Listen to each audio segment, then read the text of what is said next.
سامعین و ناظرین کرام، السلام علیکم ورحمۃ اللہ وبرکاتہ۔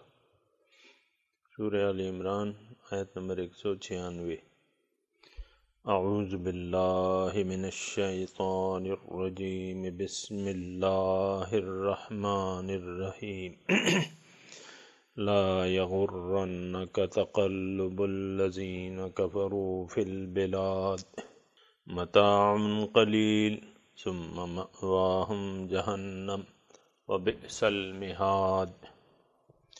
لیکن الذین اتقوا ربہم لہم جنات تجری من تحتها الانہار خالدین فیہا نزلا من عند اللہ وما عند اللہ خیر للابرار۔ لا یغرنک تقلب الذین کفروا فی البلاد، اے مخاطب قرآن تمہیں دھوکے میں نہ ڈال دے دوڑ دھوپ کافروں کی شہروں میں۔ متاع قلیل، فائدہ ہے تھوڑا۔ ثم مأواہم جہنم، اس کے بعد ان کا ٹھکانہ جہنم ہے۔ وبئس المہاد، اور بہت برا ٹھکانہ ہے۔ لیکن الذین اتقوا ربہم، اس کے برمقابل وہ لوگ جنہوں نے تقوی کی روش اختیار کر لی، اپنے رب کی ناراضگی سے ڈرتے رہے۔ لہم جنات تجری من تحتها الانہار، ان کے لیے جنتیں ہیں، باغات ہیں جس کے نیچے نہریں بہتی ہوں گی۔ خالدین فیہا، ہمیشہ اس میں رہیں گے۔ نزلا من عند اللہ، مہمانی ہے اللہ کی جانب سے۔ وما عند اللہ خیر للابرار، اور جو اللہ کے پاس ہے وہ بہتر ہے نیکوکاروں کے لیے۔ لا یغرنک تقلب الذین کفروا فی البلاد، آپ کو دھوکے میں نہ ڈال دے دوڑ دھوپ، چلنا پھرنا، چلت پھرت کافروں کی شہروں میں۔ متاع قلیل، تھوڑا فائدہ ہے، پھر ٹھکانہ ان کا جہنم ہے۔ اللہ اکبر۔ سامعین اکرام، اللہ تعالی نے ہمیں دعوت دی ہے اپنی طرف، ساریعوا الی مغفرۃ من ربکم وجنۃ، اپنے رب کی بخشش اور جنت کی طرف جلدی کرو۔ سامعین کرام، انسان کا مقصود ذات باری تعالی ہے، لیکن جب انسان اس دنیا میں آ جاتا ہے اور جسم اس پر حاوی ہو جاتا ہے، غالب ہو جاتا ہے، تو جسمانی تقاضے اس پر غالب ہوتے ہیں۔ آپ جسمانی بھوک محسوس کرتے ہیں سامعین کرام، جسمانی طور پہ پیاس محسوس کرتے ہیں، آپ آرام کی ضرورت محسوس کرتے ہیں۔ پھر اس کے بعد اور ضروریات لے لیں، مثال کے طور پہ لباس کی ضرورت ہے، جو بنیادی ضروریات ہیں۔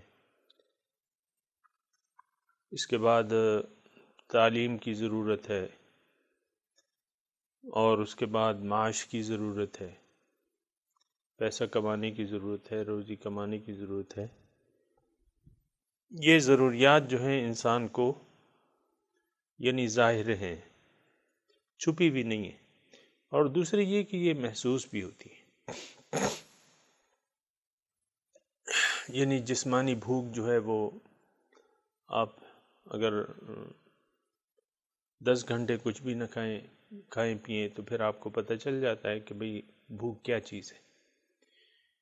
اسی طرح لباس سے آپ بے نیاز نہیں ہو سکتے۔ لباس سخت سردی کے موسم میں آپ کو لباس کی ضرورت ہے، پھر سخت گرمی کے موسم میں ہلکے لباس کی ضرورت ہے، پھر اس کے بعد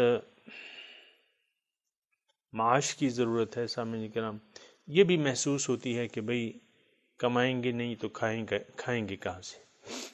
پھر اس کے بعد انسان جب جوان ہو جاتا ہے تو نسل انسان کی بقا کے لیے اللہ تعالیٰ نے جو سسٹم رکھا ہے نکاح کا، اس کو نکاح کی ضرورت محسوس ہوتی ہے۔ پھر نکاح کے بعد اس کو اولاد کی ضرورت محسوس ہوتی ہے۔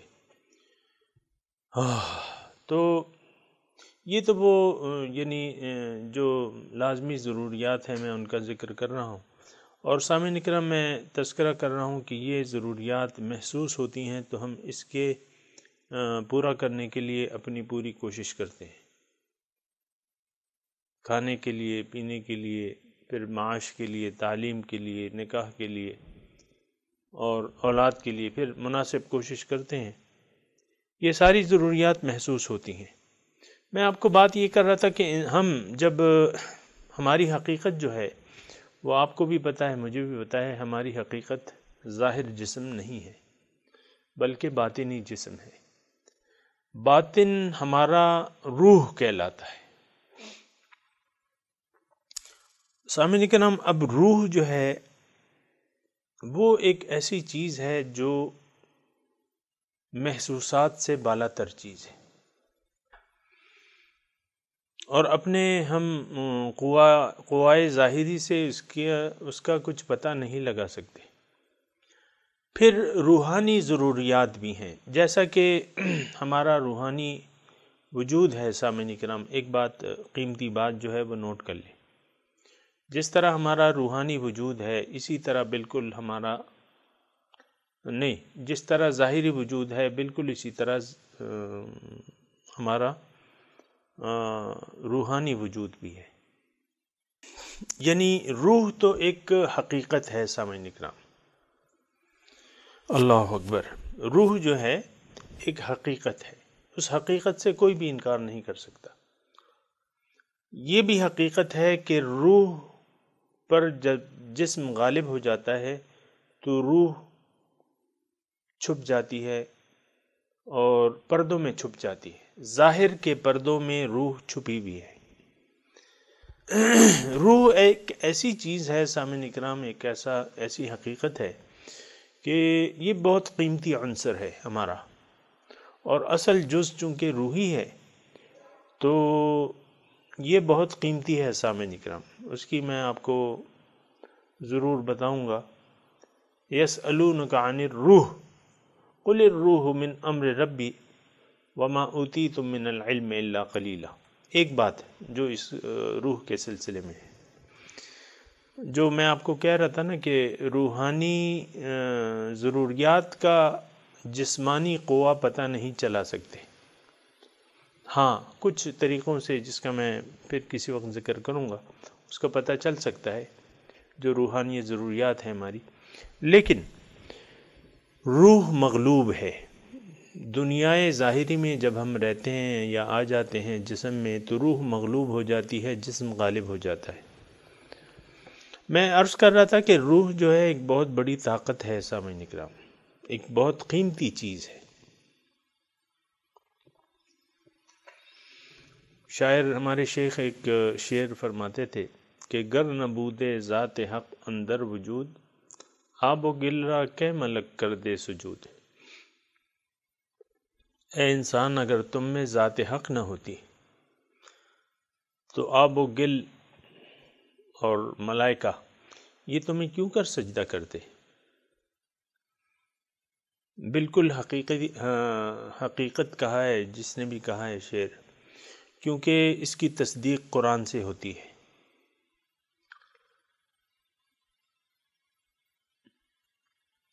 قرآن جو ہے اس شعر کی تصدیق کرتا ہے، کیا فَإِذَا سَوَّيْتُهُ وَنَفَخْتُ فِيهِ مِن رُوحِي۔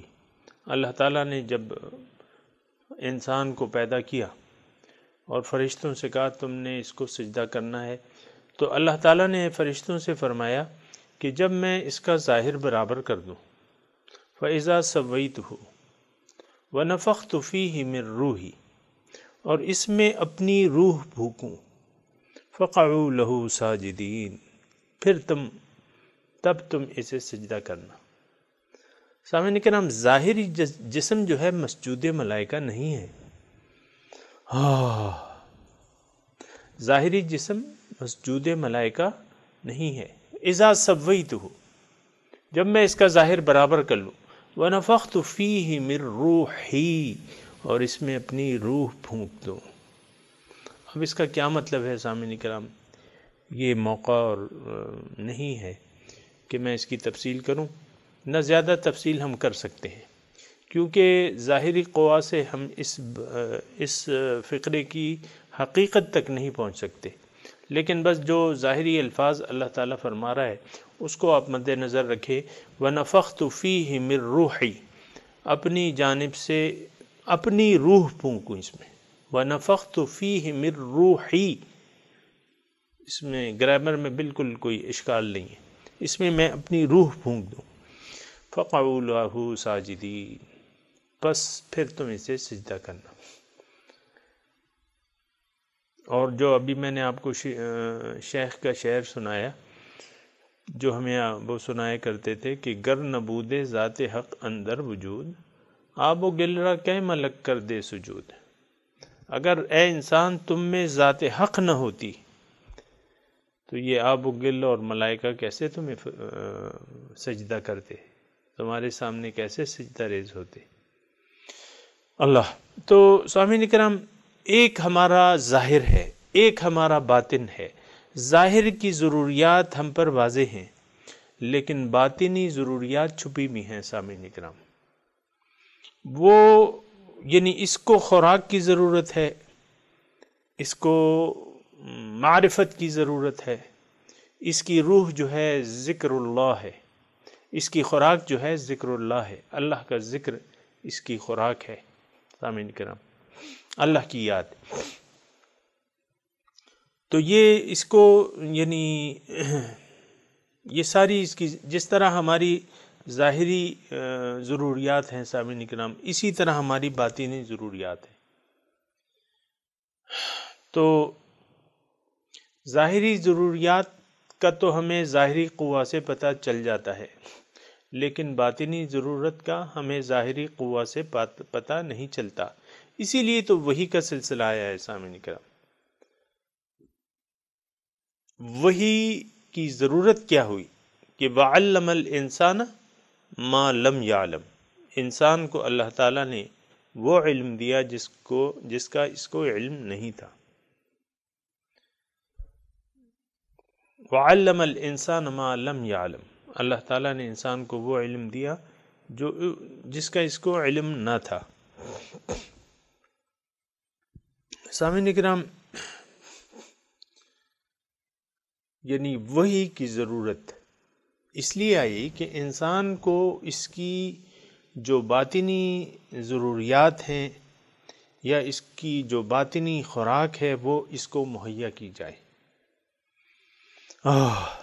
جو باطنی خوراک ہے اس کو مہیا کی جائے وحی کے ذریعے، اور وہی طریقہ بتاتی ہے انسان کو اپنی روحانی ضروریات پورے کرنے کا۔ سامعین کرام، اچھا، اب جب انسان آ جاتا ہے سامعین کرام اس جسم میں، جوان ہو جاتا ہے، شعور سنبھال لیتا ہے، تو اس کے سامنے تو ظاہر کے علاوہ کچھ بھی نہیں ہوتا۔ تھوڑی سی توجہ رہے سامعین کرام، زیادہ میں دقیق بات نہیں کروں گا، نہ ایسی بات کروں گا جو سمجھ سے بالا ہو۔ انسان جب جوان ہو جاتا ہے تو دیکھیں جوانی کے اپنے تقاضے ہوتے ہیں، جو جسمانی تقاضے ہیں وہ الگ ہیں سامعین کرام۔ جو خوراک کے تقاضے ہیں وہ تو بچپن سے چلے آ رہے ہیں۔ بچہ جب بھوک لگتی ہے تو روتا ہے، اور جب تک روتا نہیں ہے بچہ تو ماں دودھ نہیں دیتی کہ بھئی یہ تو ابھی بھوکا نہیں ہے۔ تو خوراک کے تقاضے تو بچپن ہی سے شروع ہو جاتے ہیں، پھر جب جوں اس کی ضروریات بڑھتی ہیں، جوان ہو جاتا ہے، پھر اس کی جو ضروریات جو ہیں وہ زیادہ ہو جاتی ہیں۔ تو صرف میں عرض کر رہا ہوں کہ ہمیں صرف اپنی جسمانی ضروریات کا پتہ تو چل سکتا ہے، کیونکہ اس کے تقاضے ہیں. بھوک، اگر آپ کھانا نہ کھائیں تو ایسی زور کی بھوک لگے گی کہ آپ بلبلا اٹھیں گے بھوک سے یا پیاس سے.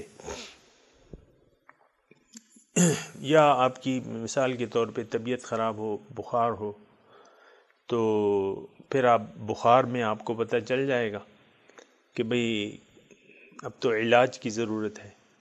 تو جسمانی ضروریات کا تو ہمیں ظاہری قوہ سے پتہ چل جاتا ہے، لیکن جو روحانی ضروریات ہیں سامعین اکرام، اس کا ہمیں ظاہری قوتوں سے پتہ نہیں چلتا. اس کے لیے اب طریقہ کیا ہے؟ اب ایک بات میں اور کہنا چاہ رہا ہوں، وہ یہ ہے سامعین اکرام کہ ہمارا مقصود صرف دنیا کی زندگی نہیں ہے، یعنی دنیا میں زندگی گزارنا اور دنیاوی ضروریات پورا کر لینا یہ ہمارا ہرگز مقصود و مطلوب نہیں ہے. دنیا ہمارا مقصود نہیں ہے، نہ ہو سکتا ہے سامعین اکرام. یعنی دنیا اور ما فیہا، اگرچہ ہم نے تو اس کو مقصود و مطلوب بنا لیا ہے، لیکن یہ ہمارا مقصود کبھی نہیں ہو سکتا. دوسری ایک بات جو ذہن مانتی ہے وہ یہ ہے کہ اس زندگی کا کوئی انجام ہونا چاہیے، کوئی نتیجہ ہونا چاہیے، کیونکہ ابھی ہم بڑھ چکے ہیں. یتفکرون فی خلق السماوات والارض، یہ لوگ جو ہیں، مومن جو ہیں، وہ سوچتے ہیں تخلیق میں، پھر اس نتیجے پر پہنچتے ہیں، وہ کہتے ہیں کہ ربنا ما خلقت ھذا باطلا، اے ہمارے رب آپ نے یہ تخلیق بے مقصد نہیں کی ہے. اس تخلیق کا مقصد ہمیں فائدہ ہم پہنچانا ہے انسان کو، حضرت انسان کو، اور ہمارا مقصد پھر ان سے بالا تر ہے. یعنی ان تمام چیزوں کا مقصد تو انسان کے ظاہر کو فائدہ پہنچانا ہے، یا اس کی حفاظت ہے، یا اس کو ایک معین عرصے تک زندگی فراہم کرنا ہے. لیکن اس کے بعد یعنی انسان کا مقصد کیا ہوا ہے؟ اب یہ یعنی واحد ایک ایسی سامعین اکرام، انسان ایک ایسی ہستی ہے، ایک ایسی مخلوق ہے جس کا ہم مقصد پورا ہوتا ہوا نہیں دیکھ رہے. باقی جتنے بھی چرند پرند ہیں، جتنے بھی حیوانات ہیں، جاندار ہیں، اس کا ہم ایک نتیجہ دیکھ رہے ہیں. مثال کے طور پہ مرغی ہے، اس کا مقصود جو ہے انسان کو فائدہ پہنچانا ہے. وہ انسان کے فائدے کے لیے اپنی جان قربان کر کے چلی جاتی ہے. پتہ چل گیا اس کا نتیجہ، مقصد بھی پتہ چل گیا، نتیجہ بھی ظاہر ہو گیا. جو انعام ہیں، چارپائے ہیں، اس کا مقصد بھی انسان کو فائدہ دینا ہے. وہ اپنی فوائد دے کے اپنی موت مر جاتے ہیں، بس بات ختم ہو گئی. ہر جاندار کا جو ہے، انسان کے علاوہ ہر جاندار کا مقصد پورا ہوتا ہوا نظر آ رہا ہے. سورج کا ایک مقصد ہے، وہ جب انسان نہیں رہے گا تو اللہ تعالیٰ سورج کو بے نور کر دے گا. سمندروں کا ایک مقصد ہے، جب وہ انسان کی جو تخلیق ہے یا جو تعداد ہے ارواح کو، ان کو جسم مل جائیں گے تو ظاہر ہے کہ پھر قیامت برپا ہونی ہے، تو سمندر جو ہے بھڑک ہو جائے. وَإِذَا الْبِحَارُ سُجِّرَتْ وَإِذَا الْجِبَالُ سُيِّرَتْ، پہاڑوں کا مقصد ہے جب وہ ہو جائے گا پہاڑ چلا دیے جائیں گے. وَتَكُونُ الْجِبَالُ كَالْعِهْنِ الْمَنْفُوشِ، روئی کے گالوں کی طرح یہ اڑیں گے. ہر چیز کا ایک مقصد ہے، پورا ہوگا اپنے وقت پہ، وہ پورا ہوگا. انسان ایک ایسی ہستی ہے جس کا مقصد یہاں پتہ نہیں چل رہا. ظاہر دنیا تو اس کا مقصود ہو نہیں سکتا، یہ عقل کہتی ہے. اس کی وجہ کیا ہے؟ اس کی وجہ یہ ہے کہ مقصد وہ ہوتا ہے جو انسان کے ساتھ رہے، جو انسان کو حاصل ہو جائے. جب موت آتی ہے دنیا انسان سے رہ جاتی ہے. جب اس کو قبر میں لٹایا جاتا ہے، جو اس نے مقاصد بنائے ہوئے تھے، سونا چاندی پیسہ مال دولت اولاد، وہ ساری جو ہے بس دنیا میں رہ جاتی ہے. تو یہ تو مقصود نہ ہوا ہے، نہ ہے، نہ ہو سکتا ہے، عقل یہ کہتی، کیونکہ یہ ساری چیزیں تو اس سے رہ جانے والی ہیں، اس کو فنا ہے۔ دوسری یہ کہ یعنی پہلی بات جو میں کہہ رہا ہوں کہ آپ دیکھیں کہ انسان کا مقصود کوئی نظر نہیں آ رہا بظاہر کوئی، یعنی اگر آپ باطنی مقاصد کو مد نظر نہ رکھے تو پھر انسان کا کیا مقصد ہے؟ آپ خود سوچیں، انسان کو کیوں پیدا کیا ہے اللہ تعالیٰ نے؟ کیا انسان کے پاس کچھ کمی تھی؟ اللہ تعالیٰ کے پاس کچھ رزق کی کمی تھی؟ یا اللہ تعالیٰ رزق چاہتا تھا؟ یعنی اللہ تعالیٰ تو کہہ رہا ہے نا کہ خرچ کرو، اللہ کی راہ میں خرچ کرو، خرچ کرو۔ ما اريد منهم من رزق ولا اريد منهم ان يطعمون، میں ان سے رزق کا طالب تو نہیں ہوں، نہ میں یہ چاہتا ہوں کہ یہ مجھے کھانا کھلائیں انسان۔ اللہ تعالیٰ تو بے نیاز بادشاہ ہے۔ سامعین کرام، زیادہ لمبی بات نہیں ہے، نہ اتنی کوئی پیچیدہ بات ہے کہ میں اس کو یعنی اتنا طویل عرصہ دلائل میں لگا دوں۔ میں یہ کہہ رہا ہوں کہ انسان کا مقصد نہ دنیا ہے، نہ ہو سکتا ہے۔ دوسرا میں یہ کہہ رہا ہوں کہ انسان کا ایک انجام، ایک ایسا دن ہونا چاہیے کہ انسان کا جو اچھے یا برے اعمال ہیں ان کا نتیجہ اچھا یا برا اس کو ملے۔ مالک یوم الدین، اللہ تعالیٰ یوم جزا کا مالک ہے، یعنی ایک دن ایسا ہوگا، عقل یہ کہتی ہے، بجائے اس کے کہ آپ یعنی قرآن کو سے دلائل میں دوں، میں آپ کو کہہ رہا ہوں عقل یہ کہتی ہے کہ انسان کی زندگی ایک وقت ایسا ہونا چاہیے کہ انسان کو اس کے اعمال کا نتیجہ مل جائے۔ یہی بات جو ہے اللہ تعالیٰ کہہ رہے ہیں، یا ایھا الذین آمنوا اتقوا اللہ ولتنظر نفس ما قدمت لغد واتقوا اللہ، اے ایمان والو اتقوا اللہ، اللہ کا تقوی اختیار کرو۔ یہاں بھی تقوی کی بات آ رہی ہے، لیکن الذین اتقوا ربہم، اللہ کا تقوی اختیار کرو۔ ولتنظر نفس ما قدمت لغد، اور چاہیے کہ آپ میں سے ایک شخص یہ دیکھے کہ اس نے کل کے لیے کیا بھجوایا ہے۔ واتقوا اللہ، پھر اللہ کا تقوی اختیار کرو۔ سامعین کرام، آخرت، قرآن کے مباحث میں توحید، رسالت، آخرت، بنیادی موضوع تو انسان ہے قرآن کا، پھر اس کے جو مباحث ہیں وہ سب سے پہلے توحید ہے، پھر رسالت ہے، پھر آخرت ہے۔ ان تین موضوعات سے یہ بحث کرتا ہے اور ہمیں آخرت کی طرف متوجہ کرتا ہے۔ اللہ تعالی ہمیں آخرت کی طرف متوجہ کرتا ہے، اخروی زندگی کے لیے ہمیں تیار کرتا ہے، ہمیں بتاتا ہے کہ تمہارے اعمال کا نتیجہ یہاں نہیں بلکہ میں تمہیں وہاں دوں گا۔ تو اب سامعین کرام، تھوڑا سا میں بات کو مزید سمیٹنے کی کوشش کرتا ہوں کہ ہم جب آ جاتے ہیں دنیا میں تو ہمارے سامنے ظاہر بالکل واضح ہوتا ہے، زینا، یعنی یہ دنیا جو ہے اس میں ہماری ضروریات بھی ہیں، جو ضروریات ہیں پھر وہ ہم کو اچھی لگنے لگتی ہیں، پھر اس میں ہم اس کے طالب بن جاتے ہیں، ان ضروریات کے طالب بن جاتے ہیں۔ حب الشہوات من النساء والبنین والقناطیر المقنطرۃ من الذہب والفضۃ والخیل المسومۃ والانعام والحرث، یہ ساری چیزیں جو ہیں یہ ہمیں اچھی لگنے لگتی ہیں، یعنی جو ضرورت کی چیزیں ہیں وہ اس کو ہم دل دے بیٹھتے ہیں۔ مثال کے طور پہ پیسے میں تھوڑی سی ہم طاقت دیکھتے ہیں تو زیادہ سے زیادہ انسان جو ہے، ہم لوگ زیادہ سے زیادہ کمائی کی فکر کرتے ہیں کہ ہم زیادہ سے زیادہ کمائی کر لیں، دولت کما لیں، کیوں کہ اس سے ہمیں مسائل حل ہوتے اپنے نظر آتے ہیں، پھر جمع کرنے بھی لگتے ہیں۔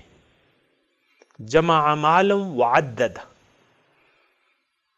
یہ مال جمع کرتا ہے اور اس کو گن گن کے رکھتا ہے۔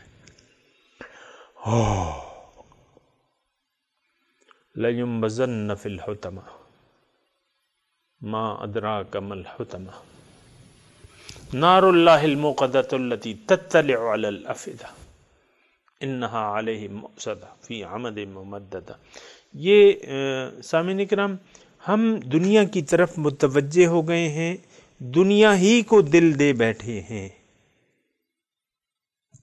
یہ مثال کے طور پہ لڑکا جوان ہوتا ہے، وہ کسی لڑکی کو اسے، اب ظاہر ہے کہ لڑکی اس کی ضرورت ہے، یہ اللہ تعالیٰ کا نظام ہے نکاح کا۔ پھر لڑکی کو وہ پسند کرنے لگتا ہے، اپنے لیے کوئی دیکھتا ہے، مختلف لڑکیاں یہ ادھر ادھر نظریں دوڑاتا ہے، پھر ایک لڑکی سے نظریں جم جاتی ہیں، وہ اسے پسند کرنے اس کو دل دے بیٹھتا ہے۔ اللہ اللہ۔ اسی طرح لڑکیاں جوان ہوتی ہیں تو وہ دیکھتی ہیں ہمارے خاندان میں کون سا ہے، کون ہے، پھر جب رشتے آتے ہیں تو وہ پھر دیکھتی ہے۔ تو میں یہ کہہ رہا ہوں کہ ہماری جو ضروریات ہیں، جو ظاہری ضروریات ہیں، ہم اسی کے ہو بیٹھتے ہیں سامعین اکرام، اور یہ نہیں ہونا چاہیے۔ مثال کے طور پہ رزق ہماری ضرورت ہے، رزق کمانا اللہ تعالیٰ نے ہمارے لکھ دیا ہے کہ بھئی تم اپنا رزق کما کے کھاؤ، یعنی انسان کے حالات ایسے ہیں۔ باقی دیکھیں رزق جو ہے وہ اللہ تعالیٰ دے رہا ہے، جو حرکت کر سکتے ہیں ان کو حرکت کے ذریعے رزق ملتا ہے، جو نہیں کر سکتے ان کو جمود کے ذریعے رزق ملتا ہے۔ ایک درخت ہے، وہ زمین میں بس گڑا ہوا ہے، چونکہ وہ حرکت نہیں کر سکتا، اللہ تعالیٰ نے اس کے رزق کے اسباب لگا دیے، زمین سے اس کو اس کا رزق ملتا ہے۔ پرندے ہیں، وہ سکتے ہیں، اللہ تعالیٰ ان کو بھی اللہ تعالیٰ رزق دیتا ہے، لیکن ان سے کہتا ہے کہ تم جاؤ گھونسلوں میں مت بیٹھو، اڑو۔ تو اللہ تعالیٰ پھر جب شام کو آتے ہیں اللہ تعالیٰ ان کو وہ لکھا ہوا رزق دے دیتا ہے۔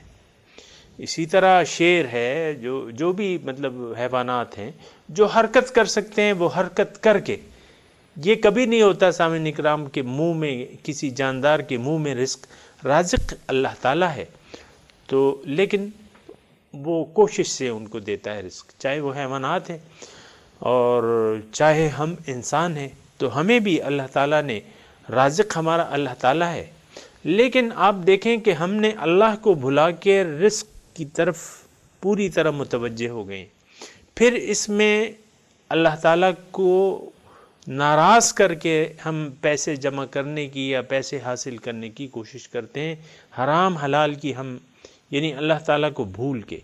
یہ بہت بری بات ہے سامعین اکرام۔ میں حرام رزق کو یعنی اتنا بڑا گناہ قرار نہیں دے رہا جتنا کہ اللہ تعالیٰ کو بھلا دینے کو کہہ رہا ہوں۔ اللہ، یعنی اللہ کو بھول جانا کیسے ہو سکتا ہے؟ کیف تکفرون باللہ وکنتم امواتا فاحیاکم ثم یمیتکم ثم یحییکم ثم الیہ ترجعون۔ کیسے تم انکار کر سکتے ہو اللہ تعالیٰ کا؟ کیف تکفرون، انداز تو دیکھیں اللہ تعالیٰ کا۔ کیف تکفرون باللہ، اللہ کا کیسے انکار، اللہ کو کیسے بھلا سکتے؟ تم نہ تھے، اللہ تعالیٰ نے تمہیں پیدا کیا، پھر تمہیں وہ وفات بھی کرے گا، موت بھی دے گا، پھر تمہیں وہ زندگی بھی کرے گا، پھر تم دوبارہ اس کی طرف جمع کیے جاؤ گے، ثم الیہ تحشرون۔ کیسے پھر؟ یعنی سارا کچھ تو اللہ تعالیٰ ہی کر رہا ہے، پھر یہ ہے کہ ایک دن ہمیں اللہ کے سامنے کھڑے ہونا ہے۔ ثم ردوا الی اللہ مولاہم الحق کیف تکفرون۔ کیسے؟ آپ دیکھیں آج کے انسان نے، میں اور آپ جس معاشرے میں رہ رہے ہیں، کیسے بھول گیا ہے یہ اللہ تعالیٰ کو؟ کچھ احساس ہی نہیں ہے اپنے خالق کا، اپنے مالک کا، اپنے مہربان مالک کا، اپنے شفیق مالک کا، اپنے حلیم مالک کا، اپنے رحیم مالک کا، اپنے رحمان مالک کا، اپنے کریم مالک کا کیسے بھول گئے؟ بہت بڑی بدقسمتی ہے سامعین کرام، بہت بڑی بدقسمتی ہے کہ ہم اللہ کو بھلا دیں. اس سے زیادہ بدبختی اور بدقسمتی اور کیا ہے؟ بدبختی ہے، شقاوت ہے. اللہ کو بھلا دیں آپ، کیسے ہو سکتا؟ موجود ہے، وہ آپ کو دیکھ رہا ہے، مہربان ہے آپ پہ، شفیق ہے آپ پہ. کیسے آپ بھلا رہے ہیں؟ آپ کیسے نظر انداز کر رہے ہیں؟ کیسے اس کے احکامات کو نظر انداز کرتے ہیں؟ کیسے اس کے رسول کے احکامات کو نظر انداز کرتے ہیں؟ کیسے قرآن کو نظر انداز کرتے ہیں؟ کیسے ہو سکتا ہے؟ لیکن ہم کر رہے ہیں. تو سامعین کرام، میں یہ کہہ رہا تھا کہ انسان کی جو ظاہری ضروریات ہیں وہ اس کی طرف زیادہ متوجہ ہوتا ہے. نہ صرف متوجہ ہوتا ہے بلکہ تمام توجہ ظاہر کی طرف کر دیتا ہے. اللہ اکبر، یہ بہت بڑی خطا ہے سامعین، اگر کوئی ایسا کر رہا ہے. اور ایسے لوگ موجود ہیں. جبھی تو اللہ نے اپنے حبیب سے کو نصیحت کی ہے، بلکہ حکم دیا ہے فَأَعْرِضْ عَمَّنْ تَوَلَّى عَنْ ذِكْرِنَا وَلَمْ يُرِدْ إِلَّا الْحَيَاةَ الدُّنْيَا. منہ پھیر لیجیے، آپ اعراض کر لیجیے، منہ موڑ لیجیے اس شخص سے. من تولا عن ذکرنا، جس نے مجھے بھلا دیا. اب چاہتا کیا ہے؟ لم یرید الا الحیات الدنیا، صرف دنیا ہی کی زندگی کا طالب ہے. سامعین کرام، ایسے لوگ آج کے معاشرے میں، جس معاشرے میں میں اور آپ رہ رہے ہیں، اس معاشرے میں ایسے لوگ اکثریت سے مل جائیں گے. کوئی توجہ ہی نہیں ہے اللہ تعالیٰ کی طرف، جس نے انہیں پیدا کیا ہے، جو ان کا خالق ہے، جو ان کا مالک ہے، جو رب ہے. کیسے ممکن ہے؟ لیکن یہ ہو رہا ہے. لوگ اللہ کو بلا کے ظاہر کی طرف متوجہ ہیں. یہ میں ہوں، یہ میری بیوی ہے، یہ میرے بچے ہیں، یہ میرا شوہر ہے، اور یہ میرا گھر ہے، اور یہ میری گاڑی ہے، اور یہ سب میرا میرا میرا میرا. تیرا تو کچھ بھی نہیں ہے. اس دھوکے میں نہ رہنا کہ تیرا کچھ ہے. تیرا کچھ بھی نہیں ہے. ان ظاہر چیزوں میں تیرا کچھ بھی نہیں ہے. ہاں، اگر آپ نے مقصد اللہ کو بلا لیا، اللہ کو یاد کیا، پھر یہ سب چیزیں تیرے درجات میں بلندی کا باعث ہوں گی. اولاد کی تربیت آپ کریں گے، اللہ تعالیٰ آپ کو اجر دے گا. بیوی کے منہ میں آپ نوالا ڈالیں گے، اللہ تعالیٰ آپ سے خوش ہوگا. آپ روزی کمائیں گے، اللہ تعالیٰ آپ کا، جو حضور فرماتے ہیں کہ سچا تاجر جو ہے قیامت کے دن نبیوں کے ساتھ ہوگا. اس کا حشر جو ہے نبیوں کے ساتھ ہوگا. یہ سب کچھ پھر تمہارے کام آئے گا اگر تم نے اللہ کو مقصود بنا کے ان چیزوں سے دل ہٹا لیا اور اللہ کی طرف متوجہ ہو گئے اور ان کو آپ نے استعمال کیا آخرت کے لیے. تو پھر تو یہ آپ کے لیے اثاثہ ہیں. لیکن اگر آپ نے اللہ کو بلا کے دنیا کی طرف رخ کر لیا تو بدقسمت ترین انسان ہے، بدبخت انسان ہے، شقی انسان ہے، وہ کافر ہے، مشرک ہے. اگر ایسا ہے، یعنی سارے القابات ہیں اس کے. جو دنیا دار ہے وہ کافر بھی ہے، مشرک بھی ہے، وہ منافق بھی ہے، وہ سب کچھ ہے. اس میں بات ہوتی ہے سامعین کرام رویوں کی. اگر تقوی کی روش پر آپ چل رہے ہیں، اگر آپ اللہ کے راستے پر چل رہے ہیں تو بہت اچھی بات ہے. لیکن اگر آپ دنیا داری کو آپ نے لے لیا ہے، اللہ تعالیٰ کی یاد کو بھلا دیا ہے، اللہ کو بھلا دیا ہے، اللہ کی رضا کی کوئی آپ کو پرواہ نہیں ہے، دنیا ہی آپ چاہ رہے ہیں، تو سارے القابات پھر آپ کے لیے. کافر قرآن کی روح سے کافر وہ ہے. سورہ ابراہیم دیکھ لیں اگر کسی کو شک ہو تو. وَوَيْلٌ لِّلْكَافِرِينَ الَّذِينَ يَسْتَحِبُّونَ الْحَيَاةَ الدُّنْيَا عَلَى الْآخِرَةِ. بھئی کافر تو وہ ہے جسے اللہ کافر قرار دے. میں اور آپ تو کسی کوئی حیثیت ہی نہیں ہے، ہم کس کو کافر کہیں کس کو نہ کہیں، یہ تو ہماری بات نہیں ہے، اللہ تعالیٰ ہمارا خالق ہے، وہ فیصلہ کرنے والا ہے ہم میں۔ ویل للکافرین، ہلاکت ہے، تباہی ہے کافروں کے لیے، الذین یستحبون الحیات الدنیا علی الآخرہ، یہ کافر کون لوگ ہیں جو دنیا کو آخرت کی زندگی پر ترجیح دے دیتے ہیں، پسند کر لیتے ہیں۔ یستحبون الحیات الدنیا علی الآخرہ، بات ہے سامعین کرام روش کی بات ہوتی ہے۔ اللہ تعالیٰ جو ہے انسان کی روش کو دیکھتا ہے، ایک کفر کی روش ہے، ایک شکر کی روش ہے۔ لا یرضی لعبادہ الکفر، کفر کی روش اللہ تعالیٰ کو پسند نہیں ہے۔ وَإِن تَشْكُرُوا يَرْضَهُ لَكُمْ، اگر تم شکر کی روش اختیار کر لو تو آپ سے وہ راضی ہو جائے گا۔ سامعین اکرام، آج کا جو سبق ہے لا یغرنک تقلب الذین کفروا فی البلاد، کہ تمہیں دھوکے میں نہ ڈال دے اللہ تعالیٰ۔ یہ سارا مضمون جو گزر چکا ہے سامعین اکرام، ان فی اختلاف اللیل والنہار، ان فی خلق السماوات والارض واختلاف اللیل والنہار لآیات لأولی الالباب، یہ سورہ آل عمران ہے۔ آپ دیکھ رہے ہیں کہ حضور صلی اللہ علیہ وسلم تیسری ہجری کا اس کا نزول ہے۔ آپ دیکھ رہے ہیں کہ حضور صلی اللہ علیہ وسلم 1000 اصحاب کرام کو لے کر چلے، اس میں 300 لوگ جو تھے وہ پیچھے رہ گئے، پھر جو 700 بچے اس میں سے گھاٹی میں جو 50 کا دستہ حضور صلی اللہ علیہ وسلم نے متعین کیا تھا، وہ اس میں سے 40 لوگ جو ہیں وہ نیچے آ گئے حضور صلی اللہ علیہ وسلم کی نافرمانی کرتے ہوئے۔ تو پھر کیا ہوا، اللہ تعالیٰ نے ان کو سزا دی اور ان کو نافرمانی کا مزہ چکایا۔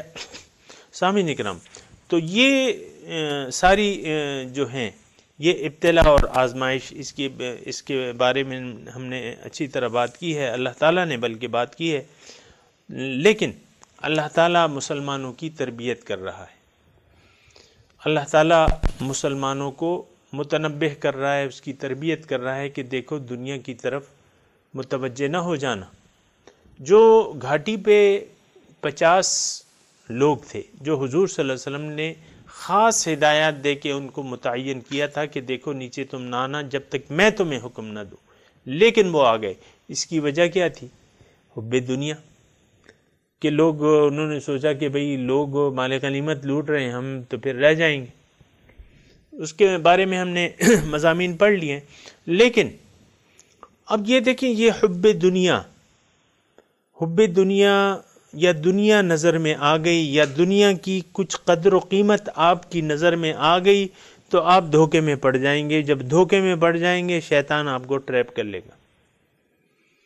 اللہ، یہ دیکھیں، میں جو ابتدا میں نے آپ سے بات کی تھی کہ ہم اس وقت اگرچہ روح ہیں لیکن جسم ہم پر غالب ہے، ظاہری جسم ہم پر غالب ہے۔ پھر ہم جو دیکھتے ہیں، جو سوچتے ہیں، جو سنتے ہیں، وہ تو سب ظاہر کی باتیں سنتے ہیں، ظاہر کو دیکھتے ہیں، ظاہر کو سنتے ہیں اور ظاہر کو محسوس کرتے ہیں، لیکن یہ ساری چیزیں جو ہیں یہ دھوکہ دینے والی ہیں، یہ دھوکہ دینے والی ہیں۔ اس کی حقیقت کوئی نہیں ہے، اس کی اصلیت کوئی نہیں ہے، اس کی حقیقت کوئی نہیں ہے، صرف ایک دھوکہ ہے۔ دھوکہ کیا ہے؟ دھوکہ کیا چیز ہوتی ہے؟ کہ ایک چیز کا اصل کوئی وجود ہی نہ ہو۔ اللہ، تو یہ دھوکہ ہے کہ نہیں ہے؟ آپ کو دکھائی جا رہی ہے لیکن وہ ہے نہیں،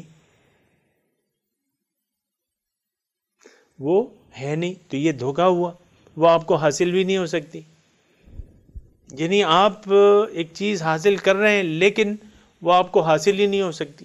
دنیا کے لیے آپ دوڑ دھوپ کر رہے ہیں لیکن وہ آپ سے رہ جانے والی ہے، یا آپ چلے جائیں گے یا وہ آپ سے چلی جائے گی۔ یہ چیزیں جو ہیں یہ دھوکہ دینے والی ہیں۔ انسان کی عقل محدود ہے سامعین کرام، انسان کی عقل حواس خمسہ تک محدود ہے۔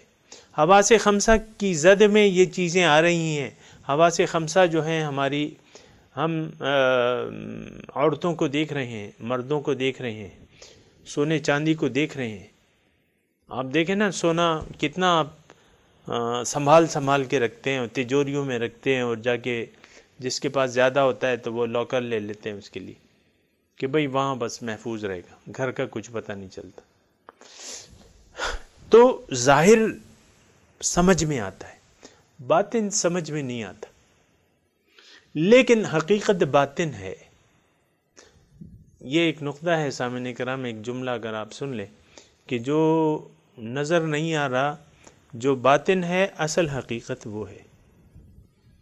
سب سے پہلے آپ کا اپنا باطن جو ہے، اپنا آپ جو ہے، وہ نظر نہیں آ رہا ہے آپ کو، لیکن حقیقت وہی ہے. ٹھیک ہے. اچھا، اس کے بعد جو ہے باطن، اصل چیز جو نظر نہیں آ رہی وہی اصل ہے. سامعین اکرام یہ بات میری آپ نوٹ کر لیں. اللہ تعالیٰ سب سے بڑی حقیقت ہے،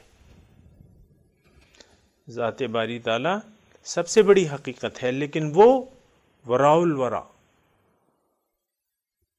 ہماری سوچ و سمجھ سے بالا، باطنوں کا باطن، لیکن سب سے بڑی حقیقت وہی ہے. تو یہ ایک نقطہ سامعین کرام نوٹ کر لیں، کسی وقت ہو سکتا ہے یاد آ جائے پھر، کہ اصل جو چیز نظر آ رہی ہے وہ دھوکہ ہے، جو چیز نظر نہیں آ رہی وہ اصل ہے، وہ حقیقت ہے. میں دنیا کی بات کر رہا ہوں سامعین کرام. دنیا ہمیں نظر آ رہی ہے، یہ جو مزین کر دی گئی ہیں قرآن کی روح سے، یہ چیزیں ہمیں نظر آ رہی ہیں، یہ ہمیں اچھی لگتی ہیں، طبیعت کو بھلی لگتی ہیں، اس پہ انسان دھوکا ہو جاتا ہے. لیکن یہاں اللہ تعالی ہمیں ایک نصیحت فرما رہے ہیں کہ لا یغرنک تقلب الذین کفروا فی البلاد. اے مومن، اے میرے چاہنے والے، اے آخرت کو چاہنے والے، اے میرے دیدار کے طالب، اے میری معرفت کے طالب، دیکھو دنیا دھوکہ دینے والی چیز ہے، اور جو دنیا والے ہیں یہ بھی دھوکہ دے سکتے ہیں تمہیں. تو کہیں ان کی چلت پھرت جو ہے، ان کی جو انداز زندگی ہے، یا ان کے پاس جو دولت کی ریل پیل ہے، یا جس انداز سے یہ زندگی گزار رہے ہیں، یہ آپ کو دھوکے میں نہ ڈال لیں. تم تو میرے چاہنے والے ہو، تمہیں ان لوگوں سے کیا سروکار، ان کی طرف کیوں نظر اٹھا کے دیکھ رہے ہو. وَلَا تَمُدَّنَّ عَيْنَيْكَ إِلَىٰ مَا مَتَّعْنَا بِهِ. جو میں نے عیش و آرام دے رکھا ہے وہ تو ظاہر دنیا کا ہے، اس کی طرف نظر اٹھا کے بھی نہیں دیکھو. تم تو میرے طالب ہو، کہیں تمہیں ایسا نہ ہو کہ تمہیں ان کی چلت پرت مرعوب کر دے. یہ نئی نویلی گاڑیوں میں بیٹھنا، اور یہ اچھے اچھے بنگلوں میں رہنا، اور ان کے اچھے اچھے کھانے، اور شہروں میں چلت پھرت جو ہے. آپ دیکھیں نا وزیر اعلیٰ کی سواری آتی ہے تو بس روڈ بند کر دیے جاتے ہیں، بھوں بھوں بھوں. یہ تمہیں کہیں مرعوب نہ کر دے. یہ تو قارون کے پاس بھی اتنی مال و دولت تھی، تو لوگوں نے اس پر بھی تھوڑا سا وہ کیا تھا، یا لیت لنا مثل ما اوتی قارون. انہوں نے بھی کہا تھا یار کاش ہمارے پاس بھی اتنی دولت ہوتی. نہیں، ظاہر سے نظر ہٹا لے، اصل چیز باطن ہے، باطن پہ نظریں جما دیں. جو چیز نظر نہیں آ رہی، اگر آپ نے اس پر نظریں جما لی، اس پر آپ نے یقین کر لیا، جو کہ ہے یقین کی بات، جو کہ ہے اصل بات، تو ہو سکتا ہے کسی وقت آپ کو، آپ کی آنکھیں بینا ہو جائیں، آپ کو حق نظر آنے لگے. اور آنا چاہیے آپ کو حق نظر، کیونکہ اگر یہاں آپ نے اپنی آنکھیں بینا نہ کی تو آخرت میں بھی آپ اندھے رہیں گے. من کان فی ہذہ اعمی فہو فی الآخرۃ اعمی واضل سبیلا.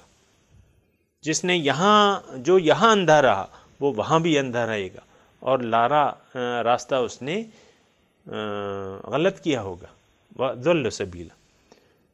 تو یہ دوڑ دھوپ تو ہمارے سامنے لگی رہی ہے.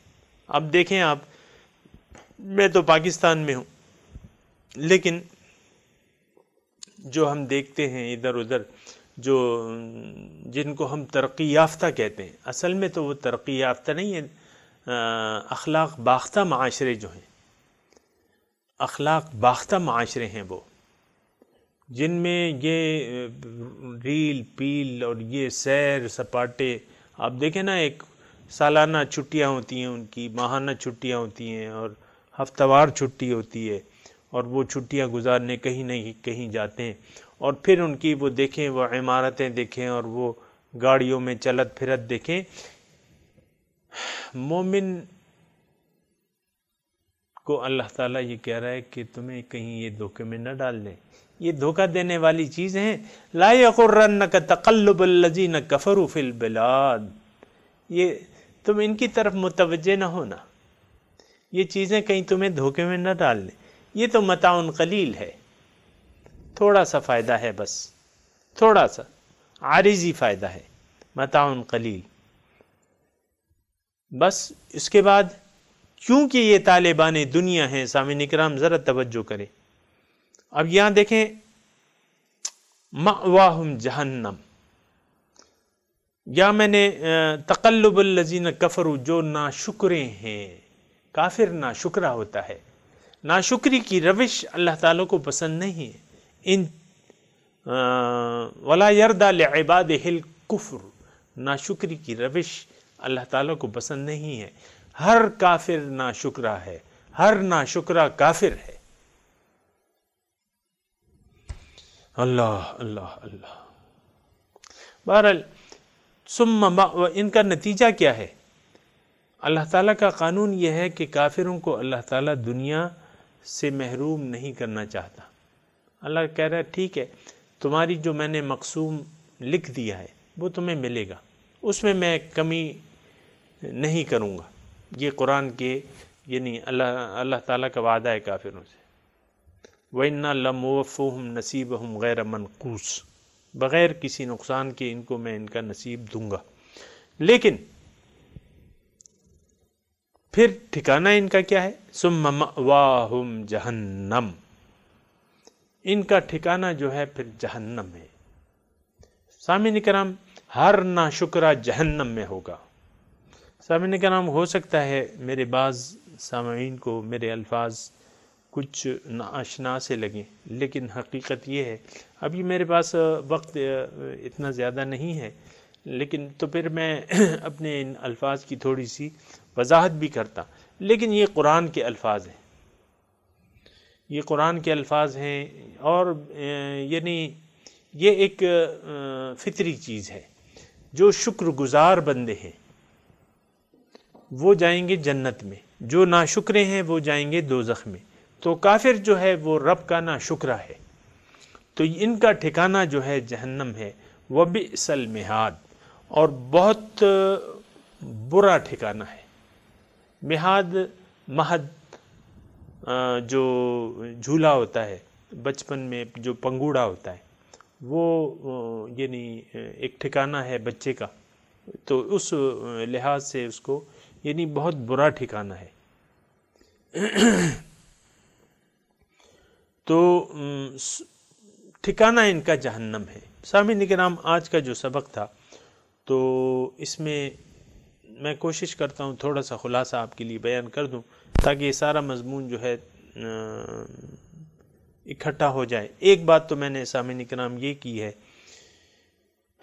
کہ ہمارا جو باطن ہے وہ اصل ہے، ہمیں اہمیت جو ہے باطن کو دینی چاہیے، ظاہر کو اہمیت اتنی نہیں دینی چاہیے۔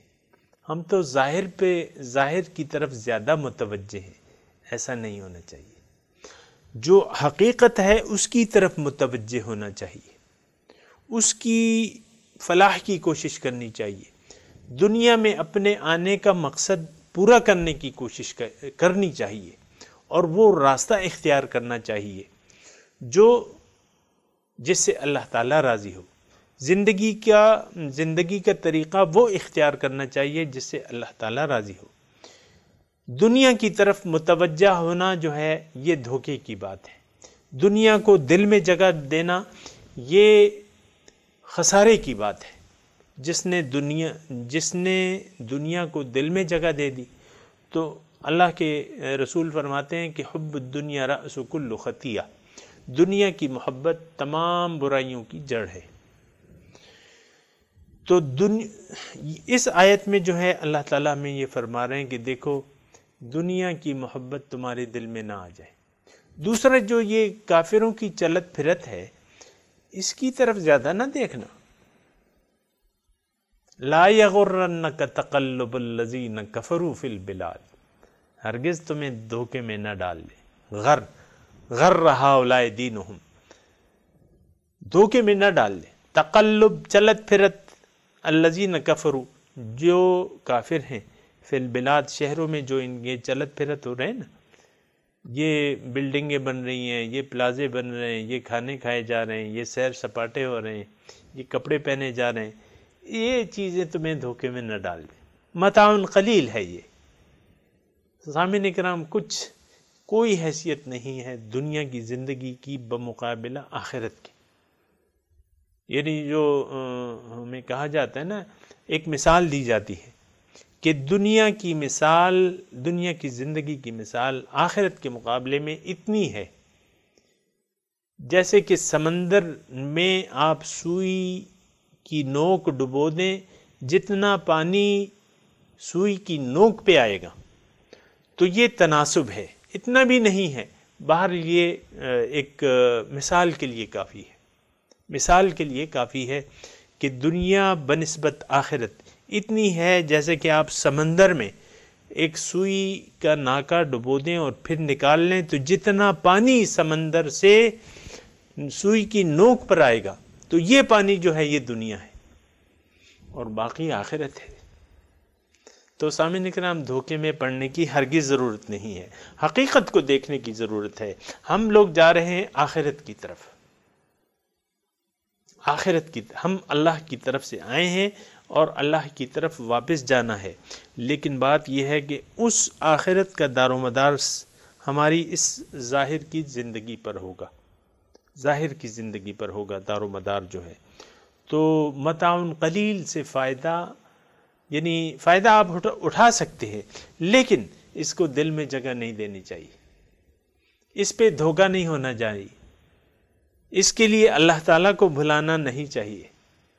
لوگ تو دنیا کو لے کے راضی ہیں، بعض لوگ جو ہیں، بعض نہیں اکثریت جو ہے، یعنی ساری توجہ دنیا کی طرف ہے اور آخرت کو بھولے ہوئے۔ اخبارات اٹھا کے دیکھ لیں، ٹی وی کھول کے دیکھ لیں، آپ مجھے بتائیں کہ لوگ جو ہیں کس طرف متوجہ ہیں۔ وآخر دعوانا ان الحمد للہ رب العالمین، والسلام علیکم ورحمۃ اللہ وبرکاتہ۔